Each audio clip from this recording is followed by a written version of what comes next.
In 1987, 12 children from Millbrook Elementary School disappeared during a field trip to the local history museum. No bodies were ever found, no ransom notes, no witnesses. The case went cold within 6 months, buried beneath administrative failures and jurisdictional disputes. But 36 years later, when a demolition crew tears down the old museum, they discover something that changes everything.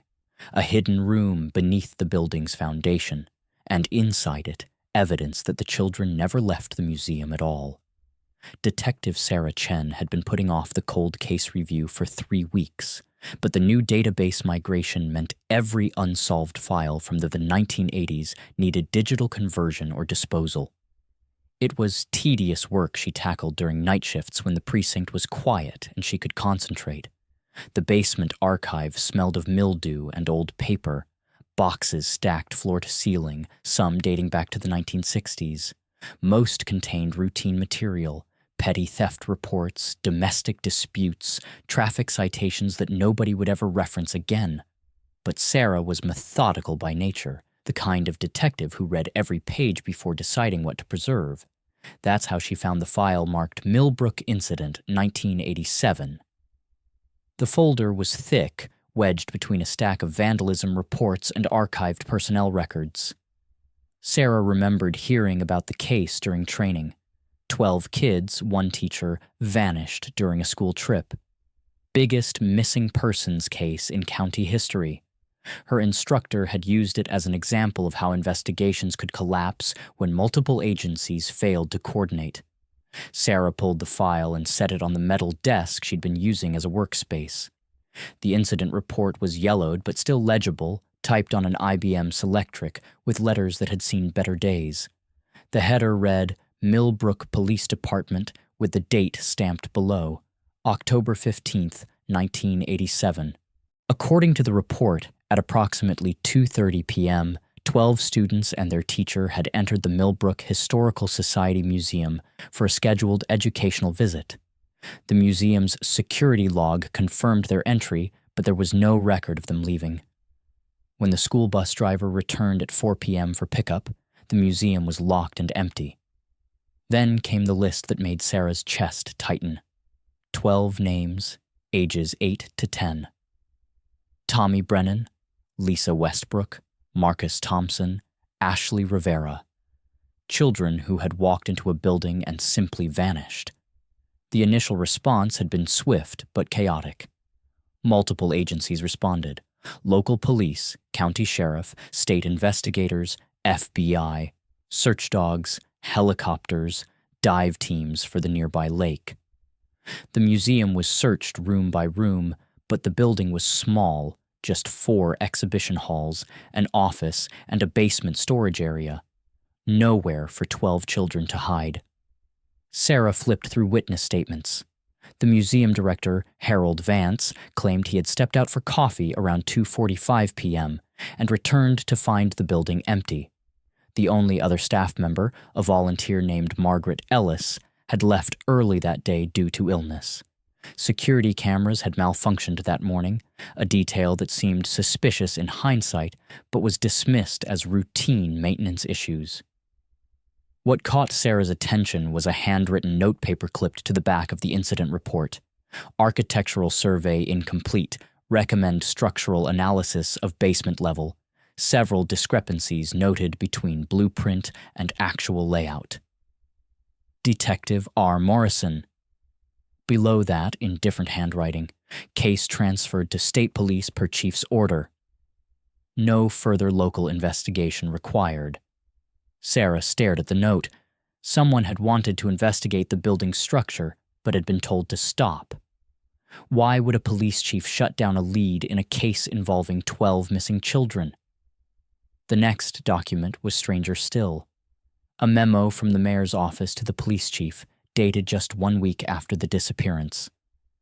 Museum property to be sealed pending insurance investigation. No unauthorized personnel permitted on premises. The building had been closed for nearly a year following the incident, then quietly sold to a private development company. For 36 years, it had sat empty, its windows boarded, slowly decaying in the shadow of newer construction. Until yesterday, when the demolition crew had made their discovery, Sarah's radio crackled to life. "Detective Chen, you there?" She keyed the mic. "Go ahead. Dispatch." "Got a call from the Millbrook demo site. Foreman says they found something you need to see. Some kind of hidden room." Sarah looked down at the file spread across the table, at Detective Morrison's note about architectural discrepancies, at the 12 names of children who had vanished without a trace. "I'll be right there," she said. The Millbrook Historical Society Museum had been a modest brick building, typical of Depression-era civic architecture. Now it was little more than rubble and exposed foundation walls. The demolition crew had stopped work, their equipment idle, while yellow tape cordoned off a section of the basement excavation. Frank Torres, the site foreman, met Sarah at the perimeter.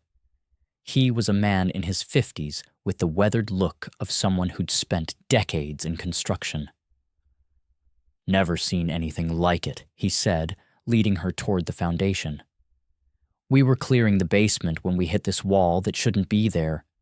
Broke through and found a whole room that's not on any of the building plans." Sarah followed him down the temporary wooden steps into the excavation. The basement was larger than she'd expected, with concrete walls blackened by decades of moisture. But at the far end, a section of newer brick had been broken through, revealing a dark opening beyond.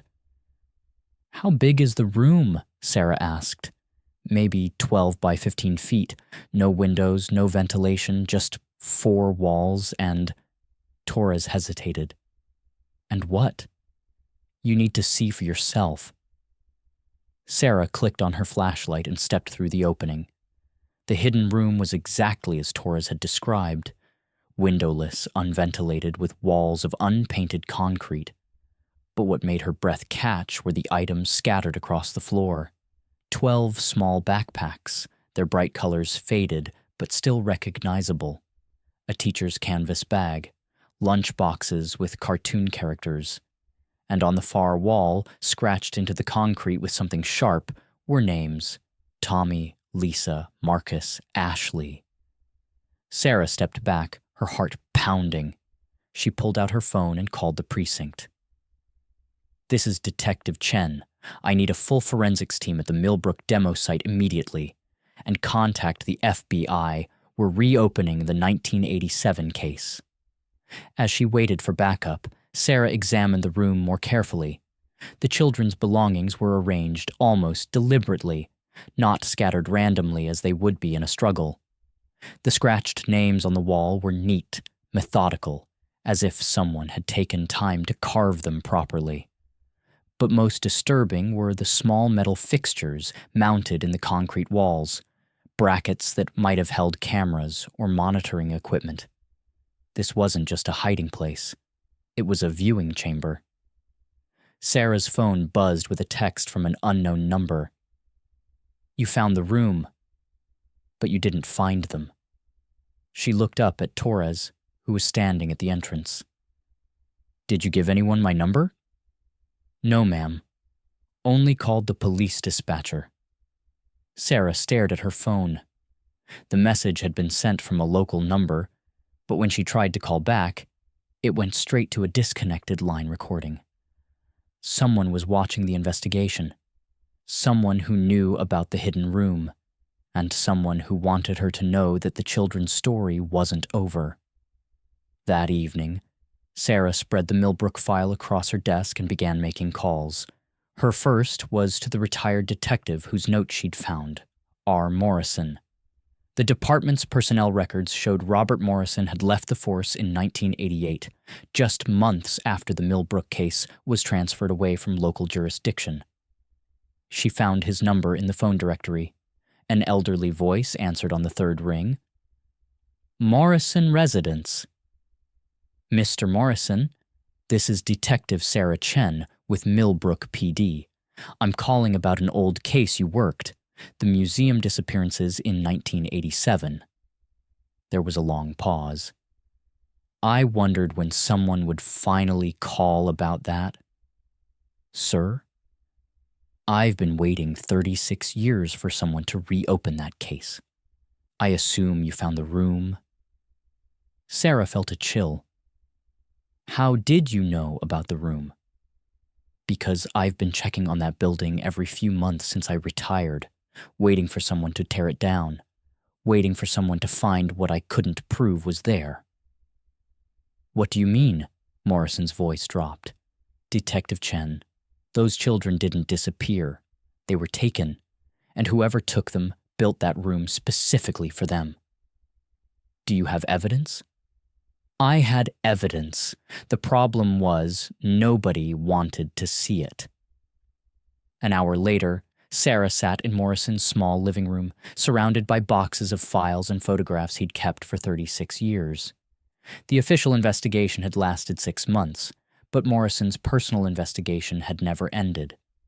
The museum's blueprints showed a basement storage room, Morrison explained, spreading architectural drawings across his coffee table. But when I measured the actual basement, there were 8 feet of space unaccounted for. Someone had built a false wall. Why didn't you break through? Morrison's expression darkened. I tried. Got a warrant signed, brought in ground-penetrating radar, found the hidden room, found what looked like furniture inside it, maybe even human remains. But the night before we were scheduled to breach the wall, I got called off the case. By who? By Chief of Police. Said the FBI was taking over, federal jurisdiction, need-to-know basis. I was reassigned to traffic enforcement. Sarah studied the architectural drawings. The hidden room was positioned directly beneath the museum's main exhibition hall, accessible through the basement but completely concealed from casual inspection. Did you ever find out who built it? Morrison pulled out another file. The museum was constructed in 1936, but the basement was renovated in 1985, 2 years before the disappearances. The contractor was a company called Apex Construction. I tried to track them down, but they dissolved shortly after completing the museum job. Dead end? Not exactly. Morrison showed her a business license registration. Apex Construction was owned by a man named David Holloway, and David Holloway had a very interesting background. Sarah scanned the document. Holloway had been a federal contractor specializing in secure facilities, government buildings, research installations, places that required specialized construction for classified purposes. He knew how to build rooms that couldn't be found, Morrison continued. Rooms designed to hold people without anyone knowing they were there. Where is Holloway now? Morrison's smile was grim. That's the million-dollar question. David Holloway disappeared in 1988, about 6 months after I was taken off the case. Haven't seen hide nor hair of him since. Sarah felt the pieces clicking together. You think he took the children? I think he was hired to take them. The museum renovation, the security camera malfunction, the quick transfer to federal jurisdiction. It was all coordinated. Hired by who? Morrison leaned back in his chair. That's what I've been trying to figure out for 36 years. Sarah gathered up the files. Mr. Morrison, would you be willing to consult on reopening this case? Detective Chen, I've been waiting my whole retirement for someone to ask me that question. As Sarah drove home, her phone buzzed with another text from the same unknown number. Morrison told you about Holloway, but he didn't tell you about the others. This time, Sarah didn't hesitate. She pulled over and called the number immediately. It rang once, then a voice answered, not disconnected, but very much alive. Detective Chen. Who is this? Someone who's been watching this case longer than Morrison has, someone who knows where the investigation really leads. Where? Not over the phone. Too dangerous. You know the old rail yard on 5th Street? Meet me there in an hour. Come alone. I'm not meeting an unknown contact in an isolated location. Then you'll never find out what happened to the children, and you'll never find out why David Holloway wasn't the only one involved. The line went dead. Sarah sat in her car, staring at the phone. Every instinct told her this was dangerous, but 12 children had been missing for 36 years, and someone finally had answers. She started the engine and headed toward 5th Street. The rail yard had been abandoned for over a decade, its tracks rusted and overgrown with weeds. Sarah arrived 20 minutes early to scout the area, looking for signs of an ambush or additional vehicles. The place appeared deserted except for a single sedan parked near the old switching station. At exactly 10 p.m., a figure emerged from the shadows near the station house. It was a woman, probably in her 60s, with gray hair and the careful movements of someone who'd learned to be cautious. "Detective Chen? That's me." The woman approached slowly. "My name is Margaret Ellis. I was the volunteer who left the museum early on the day the children disappeared." Sarah felt her pulse quicken. "You were supposed to be sick that day." "I wasn't sick. I was scared." They sat on a bench near the platform while Margaret told her story. She'd been working at the museum for 3 months when she'd begun noticing irregularities. Visitors who came at odd hours and were given private tours by Director Vance. Conversations that stopped when she entered the room. Equipment being moved in and out of the basement after hours. "The week before the school trip, I overheard Vance on the phone," Margaret said. "He was talking about a delivery schedule, about making sure everything was ready for the 15th. "What kind of delivery?" "I didn't know then, but I started paying attention. The night of October 14th, I drove by the museum around midnight. There were lights on in the basement and several vehicles parked behind the building. Margaret had returned to the museum early the next morning, intending to investigate. But what she found in the basement storage room made her flee in terror. There were men down there setting up equipment, cameras, monitors, some kind of observation system. And in the corner, I saw something that didn't belong." "What?" "A hospital gurney with restraints." Margaret had called in sick and left immediately, watching from her car as the school bus arrived that afternoon. She'd seen the children enter the museum, but she'd been too frightened to intervene. "I've lived with that guilt for 36 years, she said, knowing I could have stopped it. Sarah leaned forward. "Margaret, do you know what happened to the children?" "Not exactly, but I know they didn't die." "How can you know that?" Margaret reached into her purse and pulled out a manila envelope. "Because I've been getting these every year on the anniversary of their disappearance." Inside the envelope were photographs, recent photographs, of children who looked remarkably similar to the missing Millbrook students, but older. Much older. "These photos are dated," Sarah said, examining them closely. "This one's from last year." Margaret nodded. "Whoever took them has been documenting their lives, proving they're still alive." Sarah studied the images. If these were really the missing children, they would now be in their 40s. But the faces in the photos were younger, teenagers, perhaps early 20s at most. "Margaret, these photos don't make sense. The children should be middle-aged by now." "That's what I thought too, until I read about David Holloway's government contracts." "What kind of contracts?" "Research facilities, medical research, the kind of work that might involve slowing down the aging process." Sarah felt the case spiraling into territory she wasn't prepared for. "You're suggesting some kind of medical experimentation?" "I'm not suggesting anything. I'm showing you evidence that 12 children have been kept alive for 36 years, apparently without aging normally. You can draw your own conclusions." Sarah's radio crackled. "Detective Chen, are you there?" She keyed the mic. "Go ahead." We've got a situation at the museum demolition site. Someone broke through our perimeter. You need to get down here. Sarah looked at Margaret. Are you willing to come to the station and give an official statement? Detective, if I go to the station, I'll be dead within 24 hours. The same people who took those children have been monitoring this case for 36 years.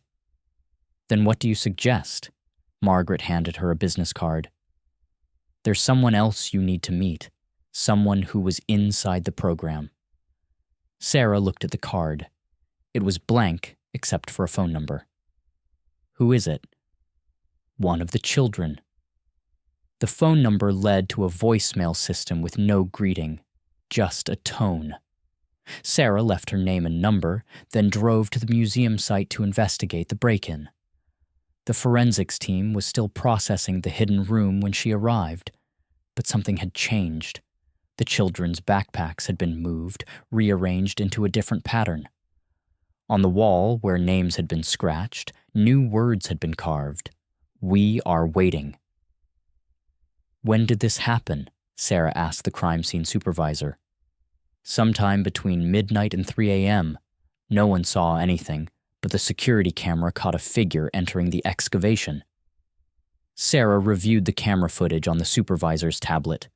A person in dark clothing had climbed down into the basement, spent approximately 10 minutes in the hidden room, then left. The individual's face was never visible, but something about their movements suggested familiarity with the location. Have you processed the new carving for tool marks? Sarah asked. Working on it. But detective, there's something else. The lab called about preliminary results from the children's belongings. Sarah waited. No DNA evidence of the children themselves, but we found trace amounts of pharmaceutical compounds, sedatives, growth hormone suppressants, other chemicals consistent with long-term medical management. Medical management of what? Unknown, but whatever was happening to those kids, it was systematic and ongoing. Sarah's phone rang, the same unknown number from the voicemail system. Detective Chen? You called about the Millbrook case. The voice was young, maybe early 20s, with a slight accent Sarah couldn't place. Yes, I'm investigating the disappearances from 1987. I know, I've been waiting for someone to reopen the case. Who am I speaking with? There was a pause. My name is Tommy Brennan. I was 8 years old when they took us from the museum. Sarah felt her knees weaken. Tommy Brennan was the first name on the missing children list. That's impossible. Tommy Brennan would be 44 years old. Detective Chen, what I'm about to tell you will be difficult to believe, but I need you to listen, because the other children are still being held, and time is running out. Sarah looked around the demolition site at the excavated basement where 12 children had vanished 36 years ago. Where are you? Close enough to see you right now, and close enough to know that we're being watched. Sarah spun around, scanning the area. Construction equipment, police vehicles, crime scene tape, no obvious observers. Tommy, if you're really one of the missing children, you need to come in. Let us help you. Detective, the people who took us aren't gone. They're still operating, still taking children, still running their experiments, and they know you've reopened the case. What experiments? Age manipulation research. They've been keeping us artificially young for 36 years while they perfected the process. We were the test subjects. Sarah's head spun. Why are you contacting me now? Because something's gone wrong with the program. The other children are starting to age rapidly, making up for lost time. If we don't get medical help soon, they'll die. Where are they? That's what I need to show you, but not here. Not with all these people watching. Tommy, I can't just... Detective, look at your phone. Sarah glanced down. A new text had arrived, a photo of 11 people in what appeared to be a medical facility. They were connected to monitoring equipment, lying unconscious on hospital beds. Despite their young faces, something about their expressions suggested decades of suffering. "These are the other children," Tommy's voice continued. "This photo was taken 6 hours ago. They don't have much time." Sarah studied the image. If this was real, if these were really the missing children, then everything about the case was bigger and more sinister than she'd imagined. "What do you want me to do?" "Meet me tomorrow night. I'll give you the location where they're being held." "But detective?" "Yes?" "Don't tell anyone at your department. The program has people inside law enforcement. That's how they've stayed hidden for 36 years. The line went dead. Sarah stood in the ruins of the Millbrook Historical Society Museum, holding evidence of a case that stretched far beyond a simple abduction. 12 children had been taken not for ransom or harm, but for medical experimentation that had kept them artificially young for nearly 4 decades. The question was, who was running the program, and why had they chosen to reveal themselves now? Sarah's phone buzzed one final time. Tomorrow night, 9 p.m., the old Holloway construction warehouse on Industrial Drive. "Come alone, and detective, bring medical support. We're going to need it." As she drove home, Sarah realized she was no longer investigating a cold case. She was racing against time to save 12 people who had been stolen from their lives 36 years ago, and who were finally running out of time. But first, she had to decide who she could trust. Because if Tommy Brennan was right about law enforcement being compromised, then reopening the Millbrook case had put her directly in the crosshairs of people who had been killing to protect their secrets for nearly 4 decades. The warehouse on Industrial Drive had been abandoned for years, its windows broken and its loading docks chained shut. Sarah arrived 30 minutes early, despite Tommy's warning about law enforcement involvement. She'd brought backup anyway, Detective Morrison, who had his own reasons for wanting answers about the Millbrook case. "You sure about this?" Morrison asked as they surveyed the building from their car. "Number. But 12 people are supposedly dying in there. I can't ignore that." At exactly 9 p.m., a figure emerged from the shadows near the warehouse entrance. Sarah could see it was a young man, probably in his early 20s, with the kind of pale complexion that came from years without sunlight. "Tommy?" she called out. "Detective Chen." "You came." Sarah and Morrison approached carefully. Up close, Tommy looked exactly as Sarah imagined an 8-year-old would if he'd aged only 15 years instead of 36. His face was young, but his eyes held decades of experience and trauma. "This is Detective Morrison," Sarah said. "He worked the original case." Tommy nodded to Morrison. "I remember you. You were the one who tried to find the hidden room." "Tommy, where are the other children?" Morrison asked. "Inside. But Detective Chen, we have a problem. The people running the program know you're here." As if summoned by his words, vehicle headlights appeared at both ends of the street, moving slowly towards the warehouse. Sarah counted at least 4 cars, all with government license plates. "They followed you," Tommy said. "Or you led them here," Morrison replied, his hand moving to his weapon. Tommy shook his head. "Detective Morrison, I've been hiding from these people for 36 years. Why would I expose myself now unless the situation was desperate?"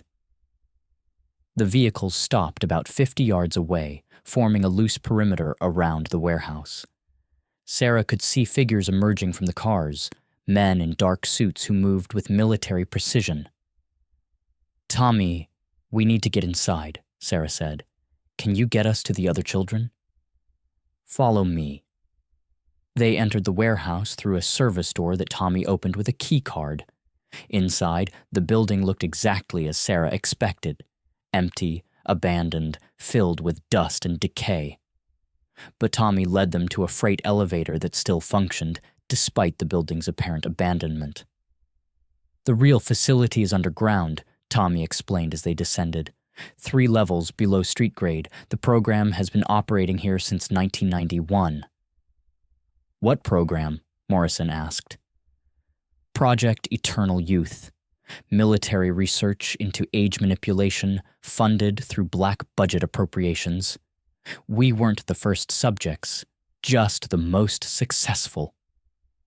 The elevator stopped, and the doors opened onto a corridor that looked like a medical facility. Clean white walls, fluorescent lighting, the antiseptic smell of a hospital. Sarah could hear the sound of monitoring equipment from nearby rooms. How many children have they taken over the years? Sarah asked. Hundreds, maybe thousands. Most of the early subjects died during the experiments. We were lucky or unlucky, depending on how you look at it. Tommy led them down the corridor to a viewing window. Inside the room, Sarah could see 11 people connected to life support equipment. They appeared to be in their teens or early 20s, but their medical charts showed birth dates from the late 1970s. They're aging rapidly now, Tommy said. The treatment is breaking down. Their bodies are trying to catch up to their chronological age all at once. Without medical intervention, they'll die within days. Sarah looked at Morrison. We need to call this in. Get paramedics, FBI, everyone. Detective Chen, a voice said behind them. They turned to see a man in his 60s wearing a white lab coat. He was accompanied by 2 security guards in tactical gear. Dr. David Holloway, the man said. I believe you've been looking for me. Sarah's hand moved to her weapon, but the guards were already aiming at them. Dr. Holloway, you're under arrest for kidnapping, false imprisonment, and... Detective, I understand your concern, but this situation is more complex than you realize. These children weren't kidnapped. They were saved. Saved from what? Holloway gestured toward the viewing window. From aging, from death, from the limitations of normal human biology. Project Eternal Youth has made it possible for human beings to live indefinitely. Morrison stepped forward. By experimenting on children. By offering them immortality. These 12 subjects have lived 36 years while aging only 15. They've experienced more life than most people ever will. Tommy's voice was bitter. We've experienced more imprisonment than most people ever will. Holloway ignored him. Detective Chen, I'm prepared to make you an offer. Join the program. Allow us to continue our research with proper oversight. In exchange, we'll release the current subjects and share our longevity research with the medical community. Or we disappear again. The subjects die, and you spend the rest of your life wondering what might have been. Sarah looked at the 11 people dying in the medical room, at Tommy, who had spent 36 years as a prisoner, at Morrison, who had been seeking answers for decades. Dr. Holloway, even if your research worked, you've committed crimes against children. You've destroyed families. An alarm began blaring throughout the facility. Red lights flashed in the corridor. What's happening? Sarah asked. One of the guards spoke into his radio, listened, then turned to Holloway. Sir, FBI tactical units are breaching the upper levels. We have maybe 5 minutes. Holloway looked at Sarah.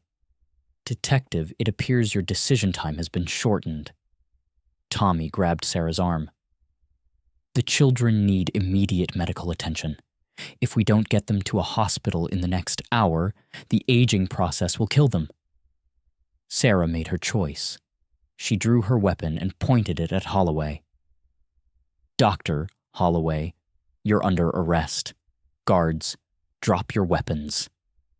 Detective Chen, Holloway said calmly, you're making a mistake that will cost 11 lives. No, Doctor, you made that mistake 36 years ago.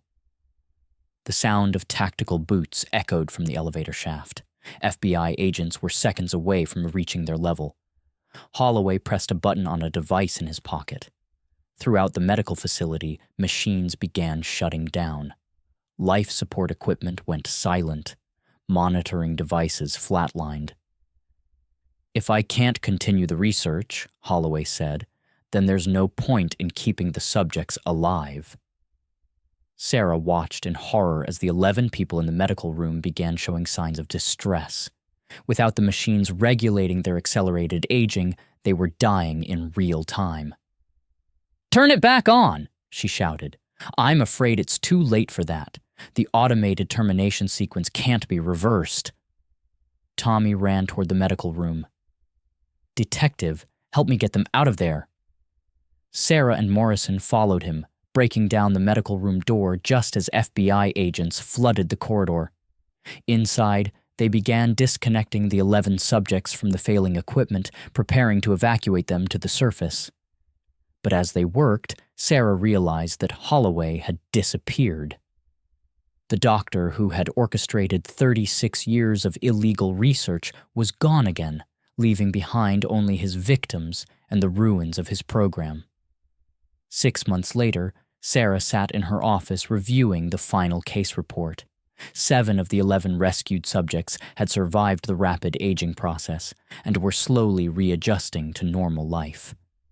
4 had died despite intensive medical care, their bodies unable to cope with decades of compressed aging.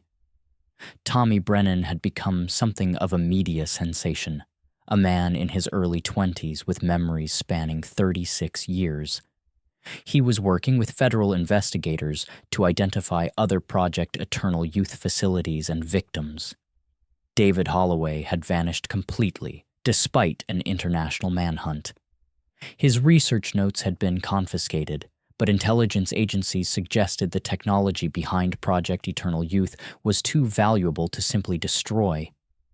The Millbrook case was officially closed, but Sarah knew the larger investigation was just beginning. Project Eternal Youth was apparently one of dozens of black-budget research programs, and Tommy's testimony had opened doors to cases spanning decades and involving hundreds of missing persons. Sarah's phone buzzed with a text from an unknown number. "Detective Chen. The children you saved were just the beginning. When you're ready for the real case, call this number." Sarah stared at the message. After everything she'd discovered about Project Eternal Youth, someone was suggesting there was something even bigger. She deleted the text without responding. Some mysteries were better left unsolved, but even as she closed the file and locked it away, Sarah knew she would eventually make that call. Because somewhere out there, David Holloway was probably starting again, with new subjects and new experiments. And next time, he would be more careful about who he chose to trust. The Millbrook case was closed, but the war against people who stole children's lives was just beginning.